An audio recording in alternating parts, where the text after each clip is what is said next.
અમદાવાદ જિલ્લાના ધંધુકા ક્ષેત્રને ક્ષેત્ર સાળંગપુર તરીકે ઓળખવામાં આવે છે.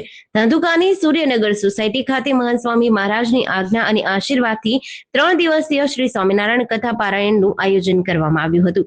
આ દરમિયાન ભગવાનના આદર્શ વિચારો, સત્સંગના મહિમા અને સદાચારના સંદેશો દ્વારા બહેનોને આધ્યાત્મિક માર્ગદર્શન આપવામાં આવ્યું હતું. મહિલા મંડળ સંચાલિકા ઉલ્લાસબાના માર્ગદર્શન હેઠળ તથા મહિલા મંડળ નિરીક્ષિકા વિમળાબેનના સુચારુ આયોજન અને સેવાભાવથી સમગ્ર કાર્યક્રમ સફળતાપૂર્વક સંપન્ન થયો. પારાયણના પ્રથમ દિવસે અંદાજે 40 થી 45, બીજા દિવસે 80 અને ત્રીજા દિવસે આશરે 125 બહેનોએ ઉત્સાહપૂર્વક હાજરી આપી હતી.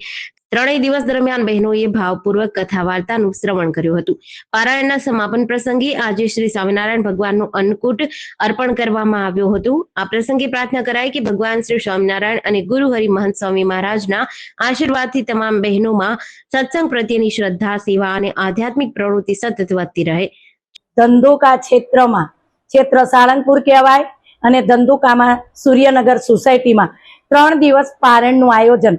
પારણ એટલે કે ભગવાનના સારા સારા વિચારો, સારા સારા એના માટે મહંત સ્વામીની આજ્ઞાથી અને મહિલાઓ આદેશ અધ્ધરજી લે છે.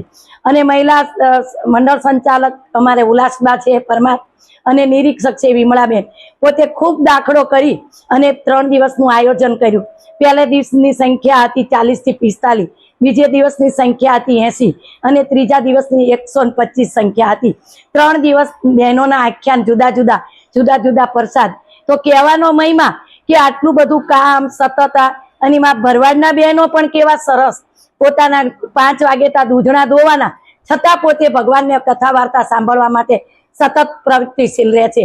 અને મહારાજ આવીને આવી બહેનોને પ્રવૃત્તિ અને બળ મળે એવી જ આજના દિવસે મહારાજ સ્વામીના ચરણમાં પ્રાર્થના. જેડીસી ન્યૂઝ સાથે સીકે બારડ, ધંધુકા.